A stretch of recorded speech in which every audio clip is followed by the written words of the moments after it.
In this video we will talk about swap markets. First, let me give you the brief introduction how swap market started in India. First swap contract were negotiated in the early 1980s. Since then market has seen phenomenal growth. Swaps now occupy a position of central importance in the OTC derivative market.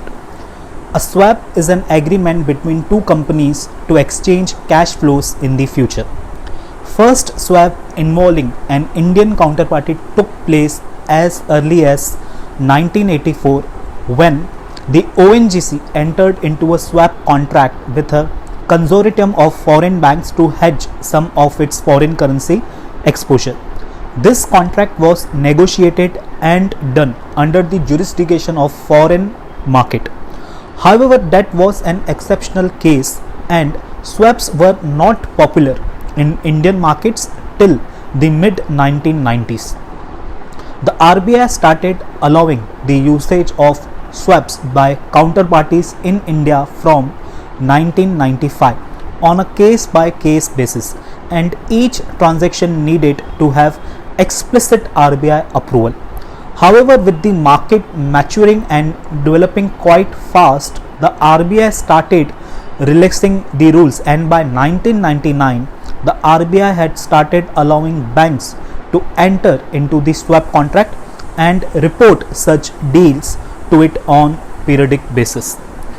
Finally, in 2005, the finance minister made swap related transactions legal through a special approval of the parliament.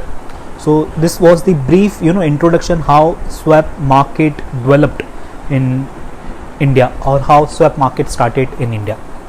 Now as far as your CFA curriculum is concerned, at level 1 you need to understand plain vanilla interest rate swap. Now when you move to level 2, currency swap and equity swap will be introduced at level 2. So here in level 1 we will focus on plain vanilla swap. So let's understand what is plain vanilla swap. Let's say bank X and bank Y, these are the two parties into the contract. Now here bank X wants to pay fixed rate and like to receive floating rate, whereas bank Y wants to pay floating rate and like to receive fixed rates. So here we can say that bank X is a fixed rate pair, whereas bank Y is a floating rate pair. These are the 5 steps involved in plain vanilla swap. See, there are swap brokers whose job is to bring two parties into the contract. Step 1, a notional principal is agreed upon by all parties. Now let's say for example bank X and bank Y, they decided a notional principal amount of 100 million US dollar. So this principal amount is just decided to perform interest rate calculation. This principal amount will not be exchanged between the parties. This is just decided to perform interest rate calculation. That's why the name notional principal is used.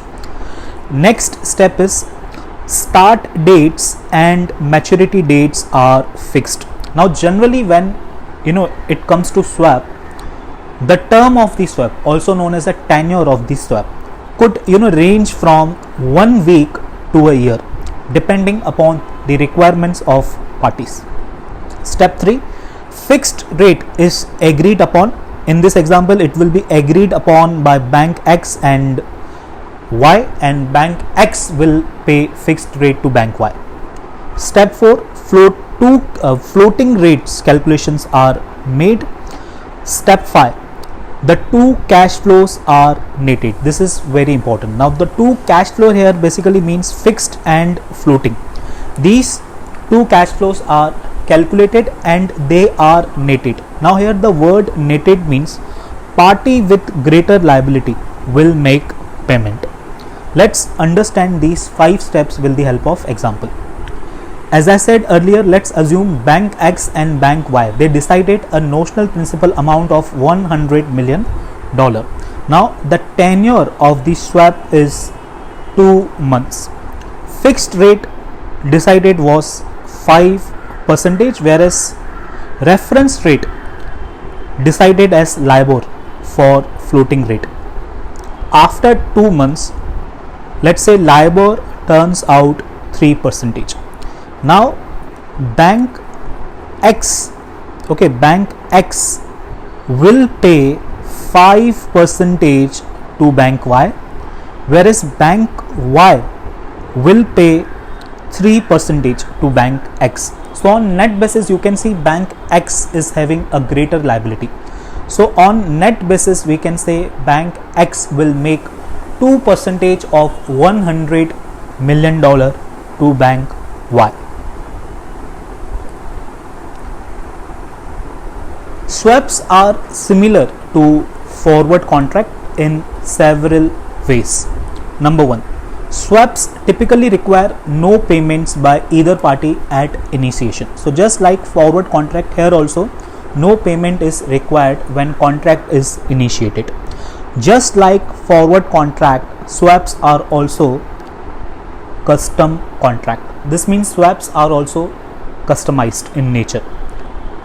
Notional principal, tenure of contract, reference rate, fixed rate, these all will be decided by parties depending upon their requirement. Swaps are not traded in any organized secondary market. This means swaps are also OTC in nature. Swaps are largely unregulated, and because of this, default risk is the major limitation of swap contract. Most participants in the swap markets are large institutions. Individuals are rarely swap market participants. That's it in this video. Finally, we have ended the LOS C. In next video, we will start with LOS D.